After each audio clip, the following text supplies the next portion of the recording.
All right, episode 8, Oakland 68's podcast. Anson Castaneers here. Joining me today, my co-host Kevin and Dennis from the board of the 68s.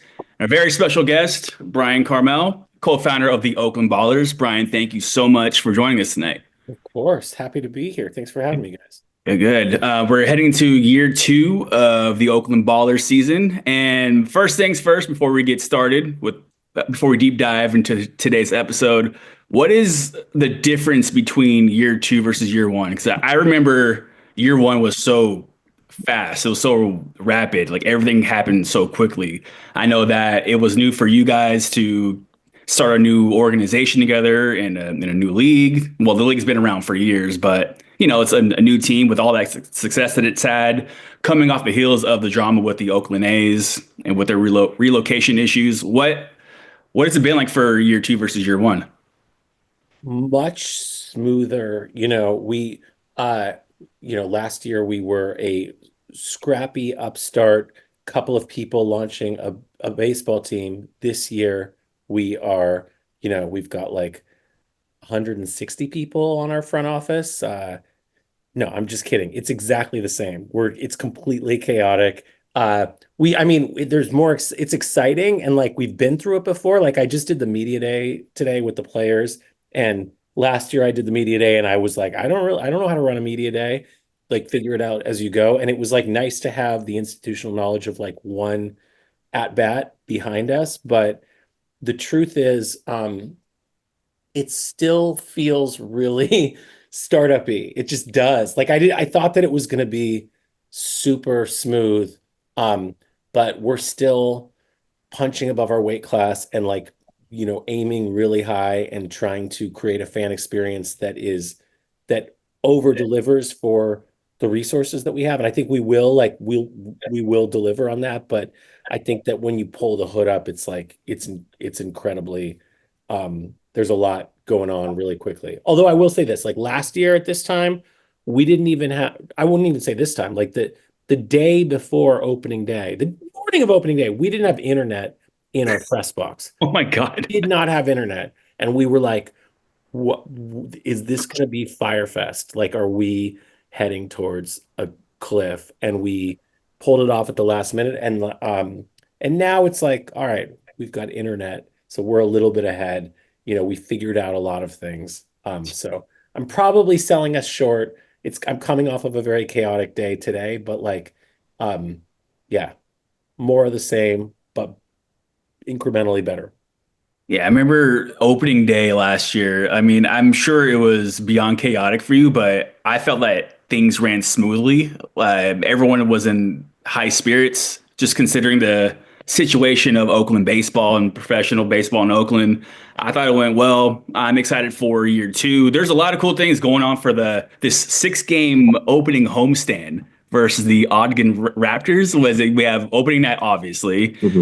And we got Too Short in the house. So was it on the 22nd on that Thursday? Yeah, That's gonna be cool. we're shooting a music video. I mean, he's in the house and we're shooting a music video at the game. We're shooting Like a short music video at the game. crazy. It's like in West Oakland, so I'm excited about that. I mean, if born and raised in Oakland, I grew up on Too Short. My dad's from West Oakland, so it goes hand in hand together. So I'm going to be there. You got Nurses Appreciation Night on the Friday the 23rd. Yep. API Heritage Night on the 24th, and Salute Our Soldiers on the 25th. So it's a great time to check out a Ballers game if you haven't been out last year. So, also what's really cool is Prescott Market is going to be open. Yeah.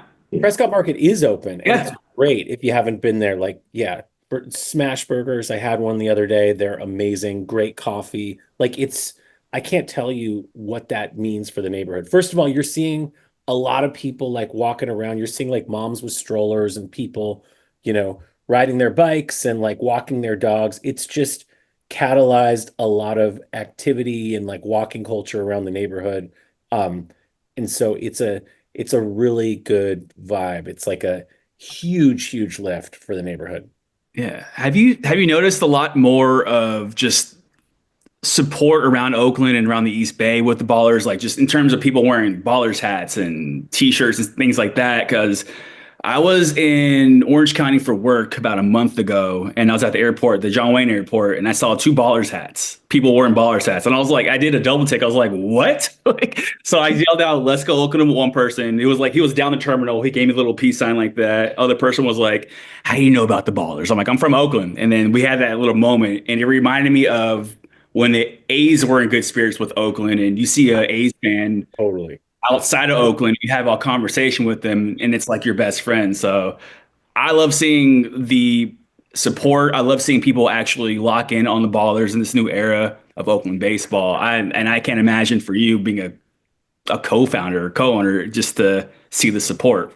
Yeah, it makes me happy. Like I have to say, like in all of the Bay Area, every time I like walk into a coffee shop or a restaurant or something, I do look around and I'm like, is anybody wearing a Ballers hat? And it makes me sad if there's not, and it makes me very happy if somebody is. Very happy. And like these days in Oakland and Berkeley, if you walk into a restaurant or a cafe, somebody's going to be wearing a Ballers hat.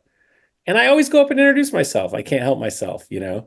It's fun to see it out there. I just want like people want to, you know, I love that people are rocking the hats. I want people to show up at games. That's like the deep commitment to being a fan of the team is, and not just opening day, like show up for Wednesday, show up for the second homestand. You know, it's gonna be, we're gonna try to have keep the vibe elevated to this sort of 48 block parties around a baseball game idea all season long. So you got to come check it out. Yeah, that's the cool thing I've kind of felt from going to Ballers games. It's like it feels like a block party, like you just said, but and there's a baseball game in between. And I love how it's in the middle of a neighborhood. It's very walkable. People who just walk around the area see this baseball game going on, and they kind of just look around like, oh, I need to check out a game. So it feels like it's kind of word of mouth, but it's not at the same time. I think that year two coming in now that the A's are in Sacramento and people are just wanting to take their go to like a game with their friends and family. It's a very affordable option. It's a very fun option to come out to Raimondi Park. Also, the side of Fans Fest. That was great. That's Thank you us. so much for working with us with that. I had a lot of people come up to me and tell me how excited they were to come out to check out some games this season. A lot of people were kind of hesitant to check out an alternative of baseball because it's not Major League Baseball. But once they kind of understood that the Ballers aren't here to replace the A's, they're just here to prolong that history of professional baseball in Oakland, they kind of bought into that idea. So I'm excited to see this new wave of new fans to come in. Before I ramble too much in this interview, Kevin, I would like to ask you a question personally. I know that you are not from Oakland. What is your perspective of, you've been to your fair share of A's games. Now you've been Yeah. to some Ballers games. What has been the differences and what are the things that you actually liked about coming out to Ballers games? Oh, that's a great question. Um, I think what I like the most about the Ballers games is the access. I just felt like you were closer because I'm originally from LA, and I've been to, if not thousands of Dodger games, and I can promise you I've probably met like two players. You have no access. You're not getting any closer to players. Like what? You got to the players? How? Who do you know?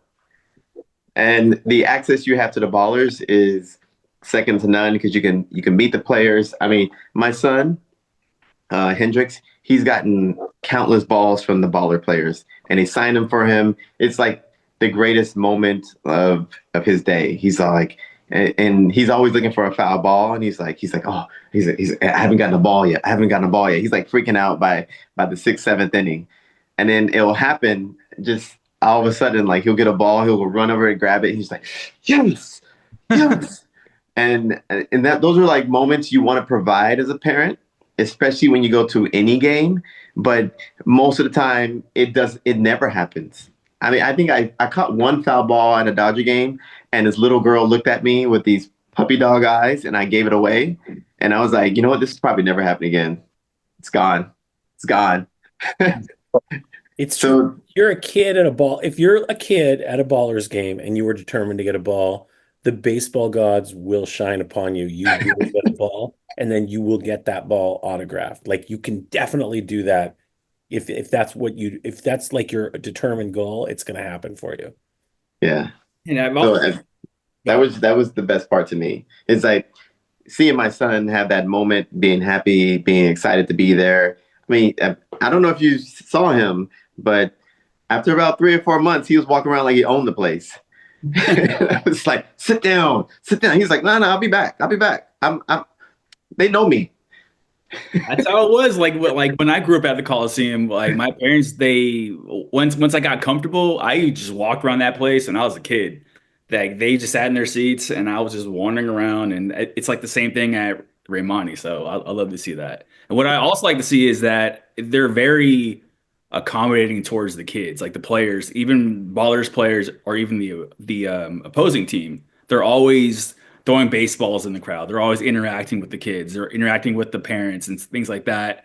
And it's more intimate than Major League Baseball, in my opinion. Mhm. More personal. Like you get to know these players and like their families who come out to to support their loved ones, and they kind of stop by our section where we are with the 68s, and they hear the drums and the chants, and they're just curious of like, hey, like how long have you been doing this for? And then we kind of tell them about the history of the 68s and what we're all about, where we came from. And they kind of just, their minds are blown. It's like, oh, this is cool. Like it's something that they've never seen. So it just kind of gives another spotlight on Oakland and the fans of what makes it so special. So there's so many little stories like that that I love that the Ballers are just continuing to let live in Oakland.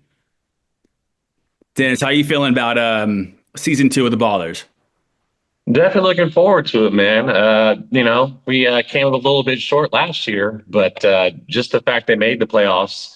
I mean, in fact, sometimes we even forget, the folks, who put the Ballers together also put together the team in YOLO. So, they put two teams in the playoffs. So I think that's pretty impressive. I think that speaks to, the power that's behind the Ballers and what they're doing. And honestly, I'm just looking forward to season 2 because like you talked about a few minutes ago, maybe some folks, when it comes time to come out to a Ballers game, they may not, they may be a little bit on the fence about it because it's not Major League Baseball. I know it's a different level, but as a guy who like I was saying earlier, I just came back from a Ports game today. I've been going to independent games for years. We also got the Pecos League in the Bay Area.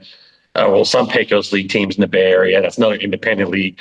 I'm definitely used to independent baseball, and I definitely enjoy, the different atmosphere. And, I'm just looking forward to more of the same from year one from the Ballers. I mean, like I said, we made a little playoff run there. And I think we're looking pretty strong again this year. We got some, more local guys, and that's always fun in sports, no matter what sport it is. When you got a local guy, on the team, that's always fun. So to know that we have a handful of local guys on the team is also something to look forward to. So it's going to be a lot of fun. I think it's just going to be a continuation of what we had going in year one, and we just got to keep that momentum rolling and get more folks involved. Nice. Brian, is there anything that you've seen in terms of like the growth of the Ballers? I know that you talked about, like the staff and like the front office has grown, and Oh, I was totally kidding. This front office is, I mean, when I said that, not like a million people, but maybe you added like two, three more people. we hired Casey. Yeah, I mean, I think that I think that people are going to notice a bump up in our programming. I think that's my hope. Like we were scrambling last year. It would be like the week before the next homestand, and we would be like, oh shit. Like we need, can I say that? Sorry. Yeah, you can say whatever you want. Come on, man. What are we going to do next Wednesday? We don't know what we're going to do next Wednesday. Let's make it the Oakland Marathon Day. And then like we would call the friends of the Oakland Marathon and make that happen. We were really flying by the seat of our pants a little bit. And I think that we sat down in October, November, December, and we very intentionally created like a programming schedule, reached out to partners all across Oakland, all across the East Bay, and built a programming calendar that feels reflective of what we want the team to be, which is like a big love letter to Oakland in every which way. the culture, the music, the sports, the history, the legacy, social justice, like everything that Oakland is about. And I think that if you look at our programming calendar, we have achieved that, and it's going to feel like you're going to see a lot of the nonprofits, like the community assets, like the zoo and the symphony, all the everything that like makes Oakland special. You're going to see those groups having their moment to shine at the ballpark, and I think that's going to be fun for everybody. It's really cool. I know that you just mentioned that you were scrambling at sometimes like last minute, like sometimes a week before, and it's crazy to like if you're not the one planning that, you wouldn't really know the amount of stress and how hectic it is just to first of all think of an idea and execute it, and then not only that, but you have to reach out to an organization, kind of throw them off guard and have them support it, and Yeah. that kind of just speaks volumes, and it shows that people want Oakland to succeed. People want Oakland to win. It shows the community coming together no matter what, by any means, just get it done. Like to me, Oakland is like it's at its essence, like very DIY punk rock style, just like we'll figure it out. I mean, it Big may time. not make sense at that moment, but we'll work it out and it's gonna be great. So even from us with the 68s when we were planning, just tailgates and fans fest, trying to find sponsors and things. Like we're personally not event planners, but we've made enough connections over the years, just being fans and just meeting people, and we didn't realize that there's more people willing to step up for Oakland than people realize. So this is just another example. Kevin, I know you had a couple questions. Did you want to fire? Yeah. Okay. So one of the things I was curious about, based upon what you just said, is that when I was first taking my son to the games, it was like the stadium was like kind of empty. And he was running around, running amok, but I could see him from where I was sitting, so I was cool with it. And then I all of a sudden, I think maybe like a month before the playoffs started, it started getting packed. Yeah. It started getting extremely packed to the point where I would have to get up and be like, "Where's Hendrix at?" Because I can't see him. Like, what what led to that? Like, what did you guys do to make that change? Because it looked like it happened overnight. I show up to a game and I'm like, "What are you guys doing here?" Right. I know what you were talking about. I mean, July was really scary, honestly, for a little bit because we like came out of the gates hot, and then attendance dipped big time. And I felt like we were trying so many different things. And, it was hard. Like it's a lot of games, right? It's 48 Mhm. home games. And then a couple of things happened. You know, we our team, like first of all, we got attacked a lot in social media. You guys Mhm. probably remember that. Like Yeah. that was really intense. That was like towards the end of July. We got attacked for some things that were valid and some things that were not valid, to be honest. But what we saw happen was a lot of people that had gotten to know us and knew what we were about and what we stood for, and knew that like our hearts were in the right place. And even if we were making mistakes, we were really intentionally trying to do better and figure out how to make incremental improvements. People defended us, and people were like, no, these things that are being said, they're not true. And then literally that was the moment. It was like that people started showing up and the team changed. We got some new players. Like we got Connor Sullivan, we got Luke Short from Cal. Like we got Trip Clark, we got Brett Barrera in a trade. Like, and we just started mashing, and the team went on a crazy streak towards the Mm. beginning of August. And we were just winning games, and we were going up and up. I mean, we won the second half of the Pioneer League. And I think the winning, coming out the other end of our first kind of like, I guess, media crisis. And I think that the word of mouth was spreading, and the word of mouth was strong. Like, I would stand at the gates, and I'll do it again this season, and thank people as they leave, for coming to games and be like, thank you.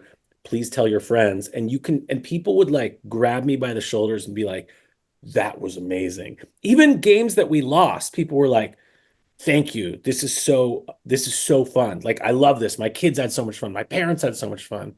And I think I think that eventually that starts to spread. Like I've never been part of something where it had that high of a hit rate of customer satisfaction. And obviously there's like a million things that we can keep improving, and I'm sure there will be every year, but there's so clearly a spark of something that is like connecting deeply with people. And I think we Mhm. just have to like keep running towards that and building on that, and then we'll be fine. Hey, that's awesome. Yeah, I know. Like even after games, like you were just saying, Brian, just standing outside the gate and thanking people. And the one thing I've noticed as a fan is that when you're a fan of like a Major League Baseball team, you don't sometimes you don't feel connected to your team or your organization or your employees. I mean, the most that you might be connected to are just like the stadium ushers or people who are selling cotton candy or hot dogs because they're the ones who are physically near you every game. It's rare that someone in the front office genuinely cares about you being there. They don't just treat you as a customer. And once you make that personal connection with the fans, and you got them locked pretty much for years to pretty much the lifetime of your franchise. So keep that going because I know I've seen people walk out that stadium. I've seen kids just jumping and so happy, even if the Ballers won or lost. I remember seeing people from my gym who never even talked about sports in their lives, like just randomly seeing them in the concourse at Raimondi Park. I'm like, what the hell are you doing here? Like, you watch baseball, they look like, oh, I want to check out a Ballers game. Like they've seen billboards and seen ads online, and they just want to just see what it's all about, and they enjoy it. So I mean, just keep up whatever you're doing. I know it's brand new. You're thinking of all these ideas, but obviously it's working and it's only gonna get better. Like you got too short for the first homestand. You got Russell's gonna be there opening night. Russell's going to be there, and Avery, like Ave and LaRussell, like they wrote a scrappy song that we're going to What? from the world in the first game. Jay Walt wrote us a song. Uh, I shot a video with him last week. We're gonna be unveiling that also on opening day. I'm really excited. I one of my big goals is like I'm really inspired by um, baseball that's coming out of Japan and Korea. And I obsessively watch on YouTube. I've never been to baseball games in Japan and Korea, but what the fan culture is completely different there. Like the fans are locked in, and it's like what you guys do. It's like what the 68s do, but exponentially. They like they're so focused because they believe that their voices will impact the winning and the losing of the game. I think much like you guys do too. Um, and they're like, we are another player on the team. And the more we cheer and the louder we cheer, we can actually get our team to win. And so I want that to happen at Ballers games. Like I want other teams that come to Oakland, come to Raimondi Park, be like, this is insane. Much like people at the Coliseum, right? People always talk about like former MLB players, they're like, talk about what it was like in the heyday at the Coliseum, and they'd never seen anything like Oakland fans. I think that that's what we want to build at Raimondi Park, and I think that a lot of that is like more chants, more songs, more rituals, more customized individual cheers around the players. Like you guys were chanting the Tyler Lozano song in that last playoff game that we lost, and he hit a home run, right? He hit a home run while you guys were chanting. He came up to me after the game and he was like devastated. He was crying. He couldn't believe it was over. And I was like, dude, you just had a packed stadium chanting a song that they wrote for you, the whole stadium, and you hit a home run. Like, just enjoy that. Just like be happy. That's such a great moment for your whole life. You're never going to forget that. I want like let's give that to all of our players, you know? Yeah. I mean, we're the 68s are going to be there pretty much every game. We're not going to ever stop doing what we're going to do, and it's always an open invitation to anyone to join us. I know there's a lot of people, especially kids, who just hear the drums and like when the players, well, not the players, when the parents walk by with their kids kind of just like stop and stare because kids are just naturally curious. And we always make a point to just say, hey, bring your kid over here and hand him a drum. have them play, even if they're just offbeat. It doesn't matter because it starts somewhere, and the kids literally dictate everything, especially when it comes to sports and sports fandom. Um, that's how I got hooked. I mean, I got hooked by the sights and the sounds and the noises of going to the Coliseum, and that's what these kids are doing now. So it's an open invitation, and yes, fans do make a difference when you are at a game, especially in a league that it's so fan driven in my opinion. And I've also seen the opposing players like in the dugouts or in the outfield, like in the just kind of like imitating the drums and stuff like that. So I notice everything when I'm there. It's so fun to watch just because it's laid back. The games are competitive. It's a different pace too. What I've noticed, it's different than Major League Baseball, and then I dig it. It's like there's so much offense. I love the home run, like the like instead of like having extra innings, you just Right, the knockout round. yeah, the knockout. Yeah, that's a really cool like feature that what the league produces. So You guys want to know a new rule this year? yes, Stealing first base on the really, next pitch. If first base is open, and and the ball gets past the catcher, and you're a batter, really you can take first. I mean, okay. but the second you drop your bat and you go to first, if they throw you out, you're out. Yeah. But it's something. So Pioneer League is an MLB partner league, and we the partnership is based on rules innovations. So when MLB is considering trying a new rule, they'll come to the Pioneer League and say, "Hey, we're kind of curious about this," and then we will try it out. And it's sort of like beta testing rules. So this is one of the rules that we're testing out. Wow. I felt like my hamstring just exploded when I'm thinking about like running to first. It's like, oh, gotta go. But yeah, man, that's cool to watch. But speaking of fan experience, one thing that the 68's like doing is hosting watch parties. Like when the team's on the road, no matter if it's baseball or even with the Roots. Are there going to be any type of watch parties for the Ballers this year? I know that you had a few last year at the athletic club. For sure. I know, God, you're gonna put me on the spot. I know Mike Davis I do. Adams is at his like cigar lounge, um, is gonna be doing some. The question is, are they gonna be at the athletic club? I'm sure there are, but I don't have any details. But that's a good one for us to circle back on for sure. Okay. I'm sure they're gonna have them at the athletic club.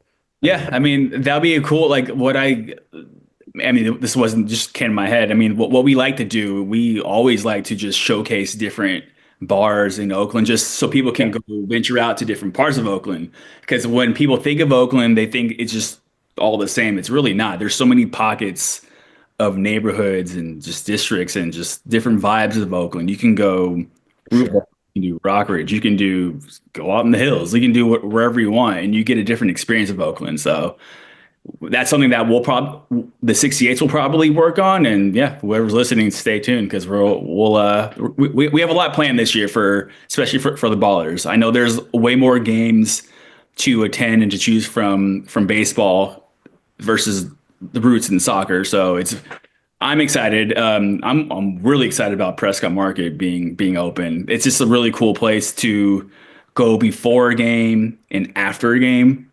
And that what to me personally, that was something that the Coliseum was lacking because a lot of these stadiums are in downtown settings, so where tailgating wasn't as prevalent. I know that people tailgated in a lot of MLB games, but they just relied on going to like a downtown bar or things like that. So what you have at Raimondi, it's very easy to park. It's very easy to get to, whether you're driving or taking rideshare, public transportation.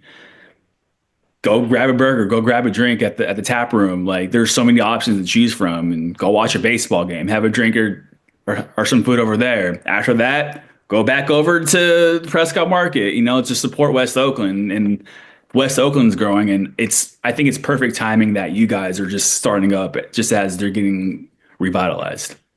Yeah, and we I think 4 Saturdays we're doing like actual block parties before the games too.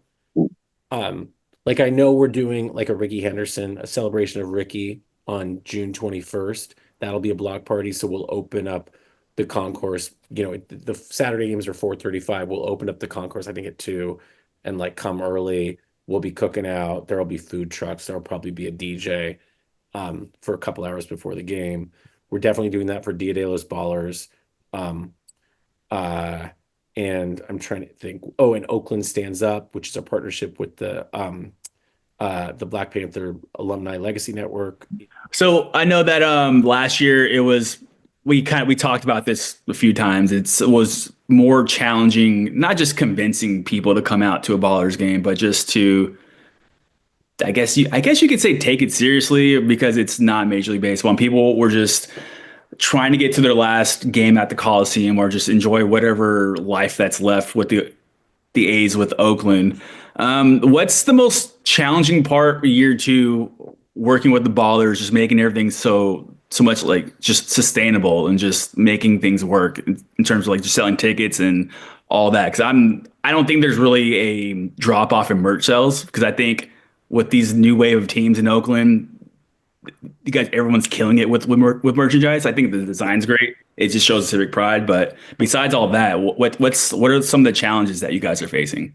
I mean, we're trying to be really fiscally responsible. Like we're not trying to grow our front office too fast or hire too many people, because we're accountable to investors, right? We're accountable to the 21, over 2,000 fan investors that signed on this summer. We just did another crowd fund. We brought in another, I think, 1,000 investors, and so I think we just want to make sure that we're being really responsible with all of the money we've raised, and that we're growing incrementally. Now, I think that that's really smart. I think that the challenge there is we just end up having, you know, we're like a lean and mean and scrappy team, just like we were last year. But we've also been out in the world being like, we're the baseball team in Oakland. We are the pro baseball team in Oakland.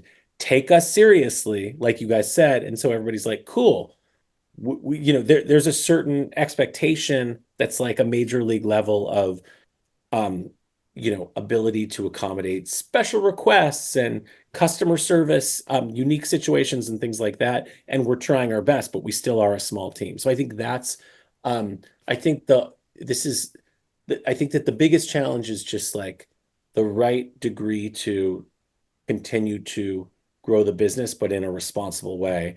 And then the burden that has on a small team. Gotcha.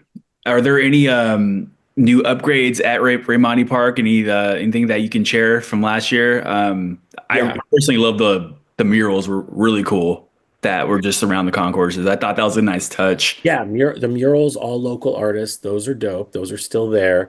Let's see, we are building we got a food truck and we're wrapping it, and it's going to be called Scrappy's Test Food Kitchen, and that's going to be like our internal concessions and a food truck over on the concourse. Probably the thing I'm most excited about is, you guys don't, this didn't bother you guys because where the 68 sit, but in like premium reserve, the bowl right behind home plate, there were these big poles, and they were very sight obstructing, right? So you might be sitting and there might be like a pole in front of you, and that pretty much sucks. We were able to remove, I think, the 4 poles, and we've put in new netting, so the sight lines are much, much better all across the park. I think that's something that we're incredibly excited about.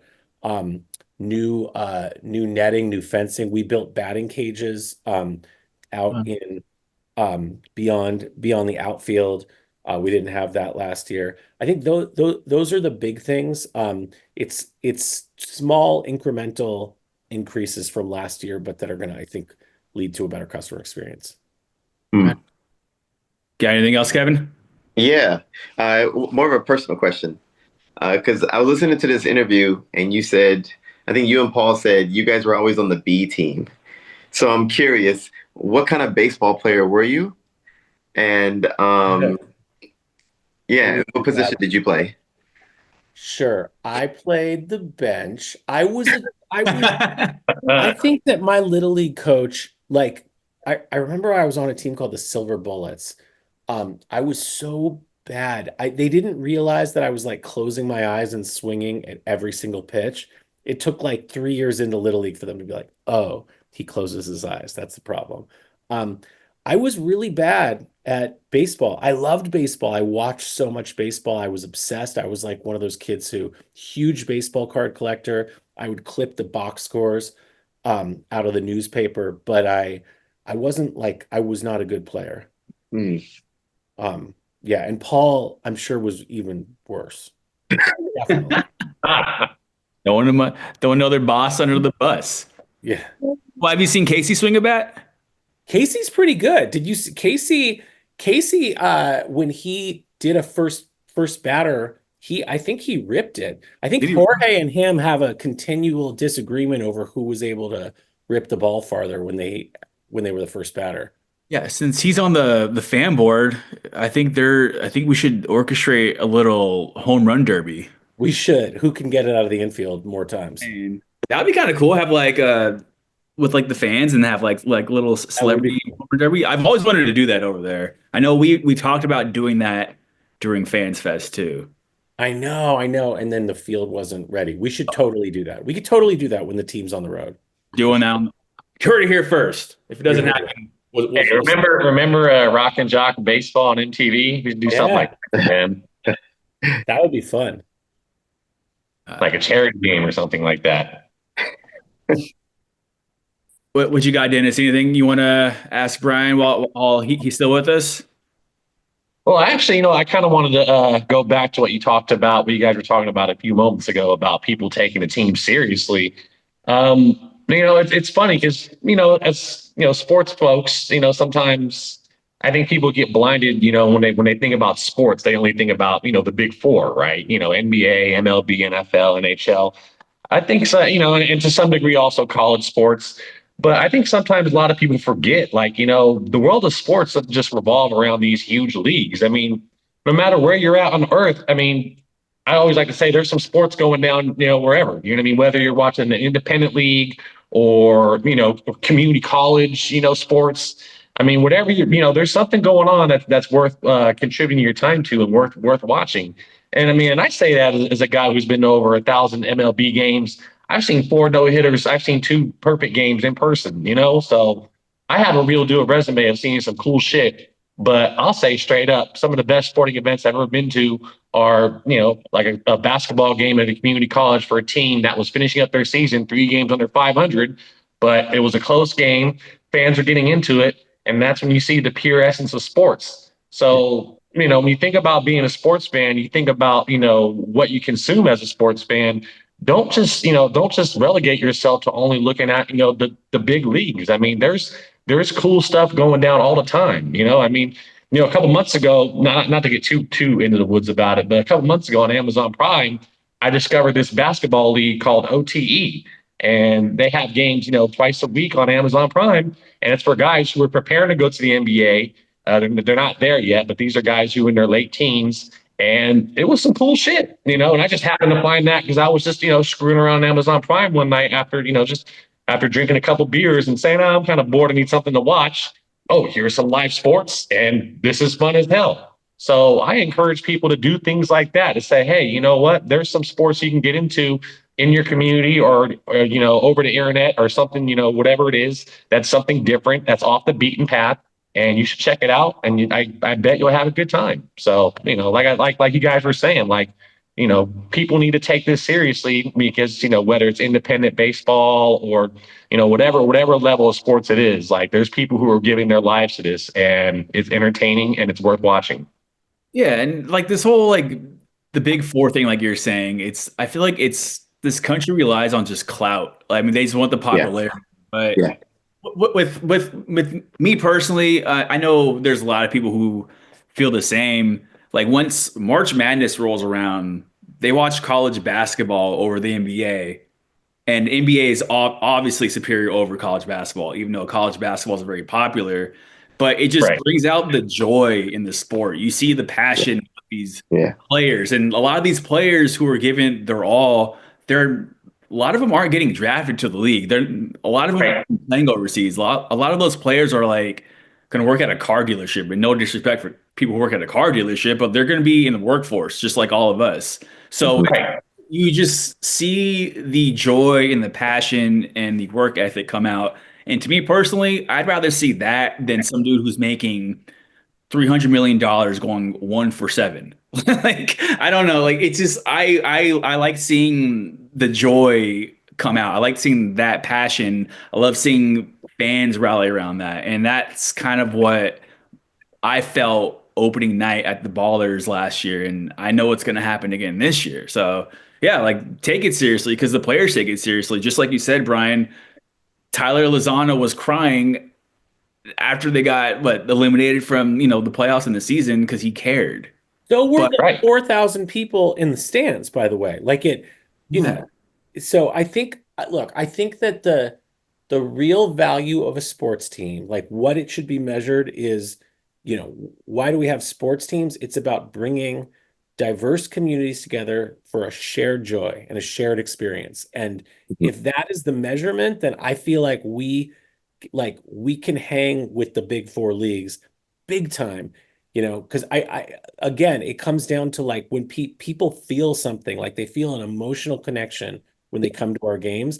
That's not something that you necessarily feel at an NBA game or an MLB game. And so I think if we keep running towards that, eventually people are going to be like, actually, this is better. I like the way this makes me feel. I like that. I like modeling this for my kids. Like this is what this is about. So I feel like that's the reason to come to a Ballers game. It's actually like a better, experience that I want. We've tried to model it after like this is the sports experience that we want to be out in the world. And so that's what it's about.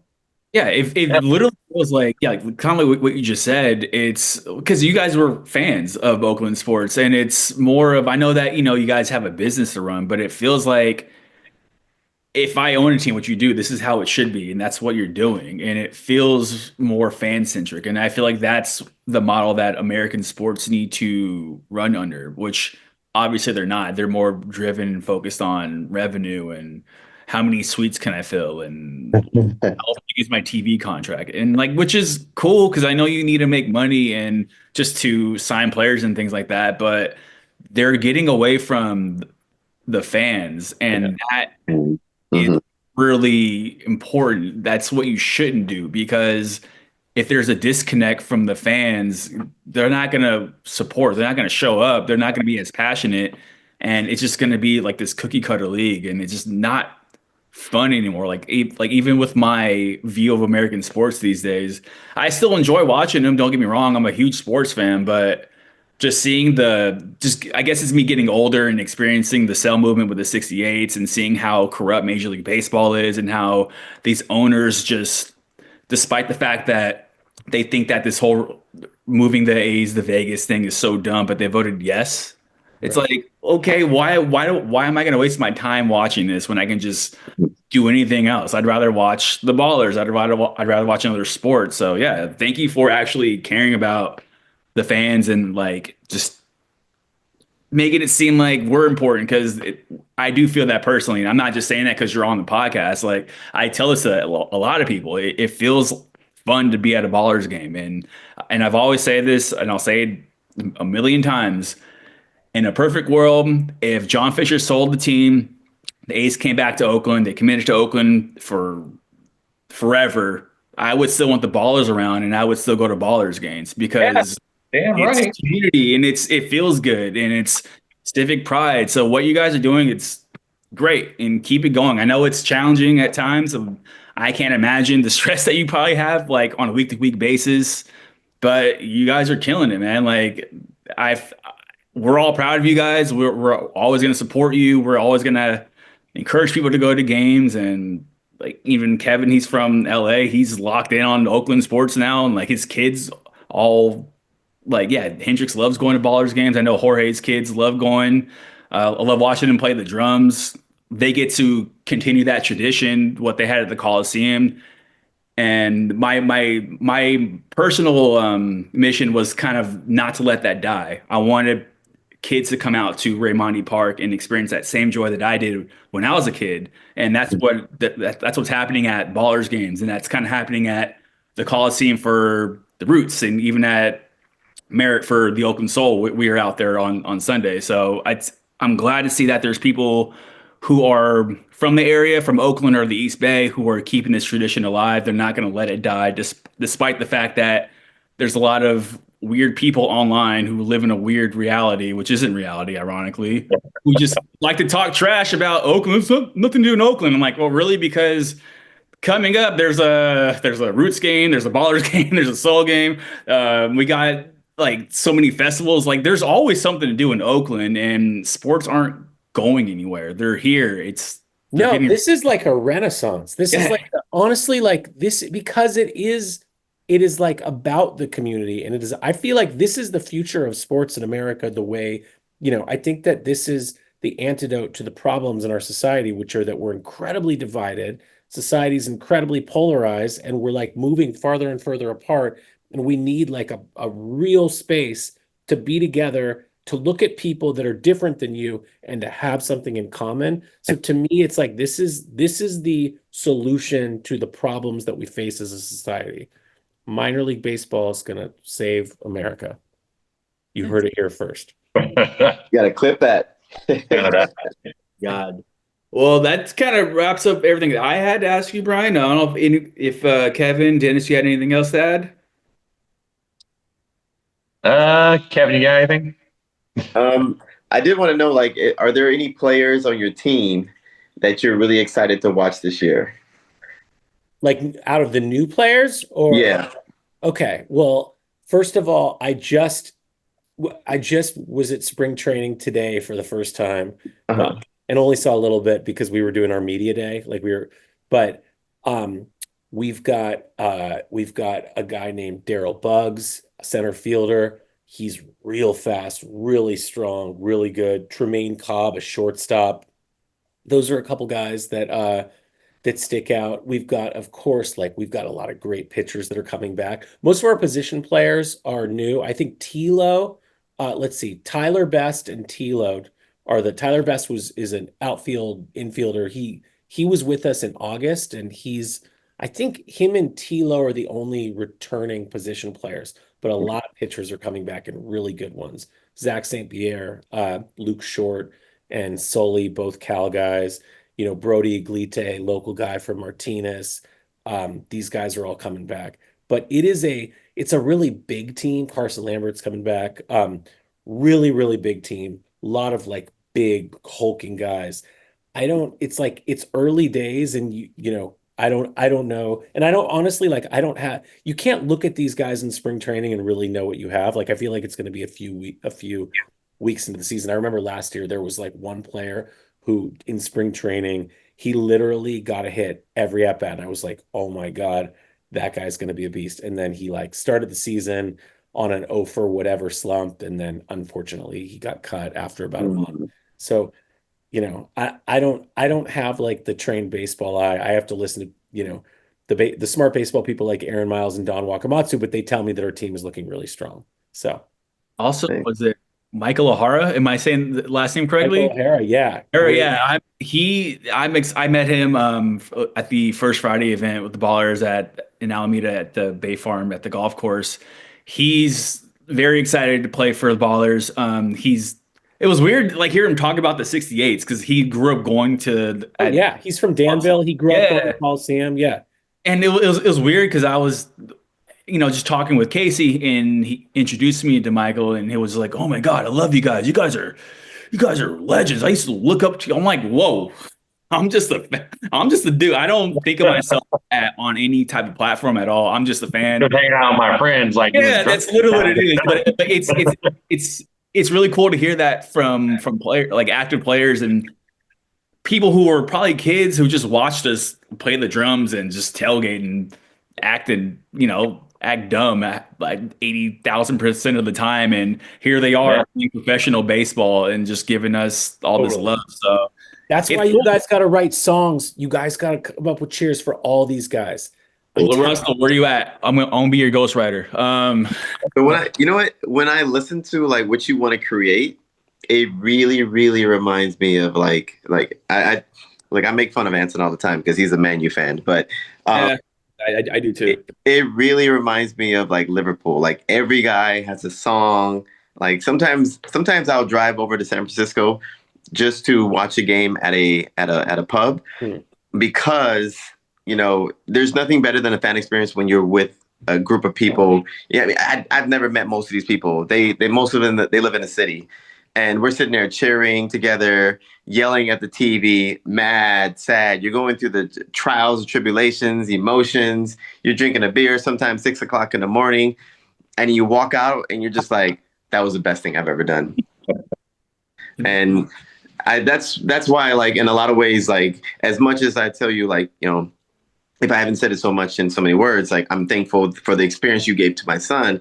I'm also thankful for, like, the experience you put on for the fans, because I feel like American sports has gotten away from having that home field advantage. I mean, trust me, especially from being from Los Angeles. We used to, the Lakers used to play at the Great Western Forum. Then they moved over to Staples Center, or whatever they call it now. And now it's like, it's a business. It's a business. There is no home field advantage. You can go walk into LA and then you may hear some cheers way, way up at the top, but it doesn't make a difference. But when you're like, have a stadium full of people just chanting and screaming and yelling, it's intimidating as a player. And I really hope that's where it's going, because I feel like professional sports has gotten away from that, and it's just a show now. Yeah, the ball is in your court, guys. I literally, because, one of the first things that Jorge ever said to me was like, you can't force it. It needs to happen organically, and we, the 68s, we will seed it. And I'm like, great. And he's right. So let's do it. Make it happen. Yeah, that's literally what it is. Like, we are huge on not forcing anything like that. It's the way that we all met as a group with the 68s was organically, and this is what turned out like just meeting people. Like, I've known Dennis for over 20 years, like I just met him at the Coliseum, and we're all great friends, and we created this thing, and here we're up with the podcast. We're trying to, prolong this thing, and going from the Coliseum now to Raimondi. So we're not going to stop. So yeah, we're going to keep going, man. I love it. Right. So, it's been about an hour. Let's wrap this thing up, Bryan. I know that it's getting a little late. Got to get back to your family. I know you got a busy schedule, but May 20th, opening night. Excited. 6:35. I know it's almost sold out, correct? I think it is just about sold out. Yeah. So if you don't, I'm pretty sure when it gets posted, there's like a couple tickets left, but there's plenty of other games to go to. And don't just stop at opening day or opening. Yeah. No, that whole first homestand, guys. Let's sell out the homestand. Wednesday's gonna be lit too. Yes. Yeah, and then Thursday we're shooting a 2 short music videos. So Short's gonna be in the house. Come on, like, oh my God, what other teams doing this? Like, come on now, it's crazy. You got LaRussell and got Ave at the opener. You got 2 short a couple of days after. So come on out to Raimondi Park. Bryan, thank you so much for joining us today. We appreciate everything that you guys are doing. We're gonna support you guys forever. So Yeah. thank you guys. Appreciate it. Appreciate you, man.